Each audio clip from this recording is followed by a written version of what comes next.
बहू, 2 थाली परोस कर दे दो। रीमा के कमरे में रखा हूँ, मेहमान आ जाएंगे तो फिर फुर्सत नहीं मिलेगी सांस लेने की भी। जी माँ, कहते हुए पूनम ने 2 थाली परोस दी। आज ससुर जी के 75वें जन्मदिन की खुशी में कुछ रिश्तेदारों को भोज के लिए बुलाया गया था। साथ में आज घर की बहू पूनम की पहली रसोई भी थी। पूनम ने घर काम में मदद करने वाली राधा और महाराज जी के साथ मिलकर कितना कुछ बनाया था।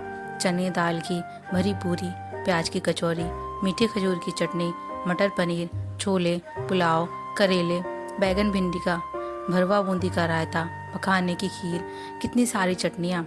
आज माँ से जितना कुछ सीखा था सारे स्वाद चखा देना चाहती थी ससुराल वालों को, लेकिन मुश्किल ये था इतना कुछ बनाते बनाते उसे जोरों की भूख लगाई थी। अभी मेहमानों को आने में समय था। सासू माँ का बेटी के लिए थाली परोस कर ले जाते देख उसकी आंखों में आंसू से छलक आई। बिट्टू, आजा कमरे में, तुझे 2 और खिला दूं। हाँ, भाई को भी ले आ बाहर से, उसे खिला दूं तो आराम से मेहमानों की सेवा करूं। नहीं तो बिटिया देर हो जाएगी और तुम दोनों ऐसे ही भटकते रहोगे भूखे ही। जब कभी भी माँ कुछ अच्छा बनाती, छोटी सी पीतल की कटोरी में उसे दे देती, ले जरा चख के तो बता नमक मिर्च सब अच्छे स्वाद दे रहे हैं या नहीं। माँ भूख से सूखा चेहरा कैसे झट से भाप लेती थी। भूख का एहसास उसे बाद में होता था, माँ पता नहीं कैसे जान लेती थी। क्या मजाल की सुबह उठने के बाद बिस्तर बगल के टेबल, दूध का गिलास और सूखे मेवे की कटोरी सामने ना पड़ी हो। यादों के गलियारे में बिचरने लगी पूनम। बस आज माँ और माँ के हाथ के निवाले याद आ रहे थे। शायद भूख का असर था कि आंखों में आंसू बहने लगे। बिट्टू, उठो तो कमरे में कुछ खाकर आ जाओ, मेहमान आ गए तो देर तक फुर्सत ना मिलेगी। सासू माँ की आवाज़ सुन पूनम की निंद्रा टूट। देखा तो सासू माँ उसका हाथ पकड़ उठा रही थी।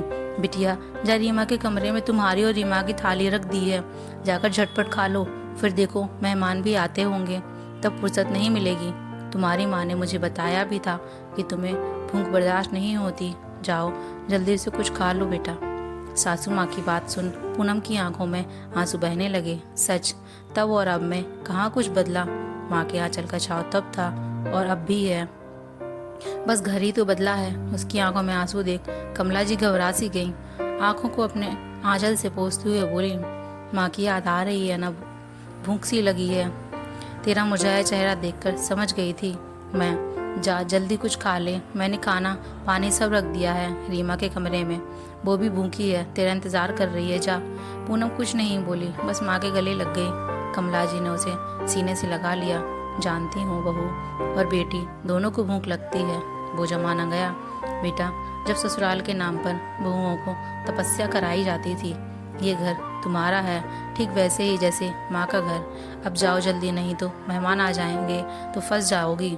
हम सब, और हाँ, खाना खाकर ननद भाभी दोनों झटपट बाहर आ जाओ तैयार होकर। मैं चाहती हूँ मेरी आंखों के दोनों तारे सबसे खूबसूरत दिखें सबके सामने। कहते हुए उसको गले पर, गालों पर थपकी देकर मुस्कुराई, ठीक वैसे ही जैसे माँ मुस्कुराती थी पूनम को देखकर। आज पूनम को ससुराल की को लेकर सारा डर, भय और हिचक गायब हो गई। वो मुस्कुराती हुई भागती सीढ़ियाँ चढ़ गई।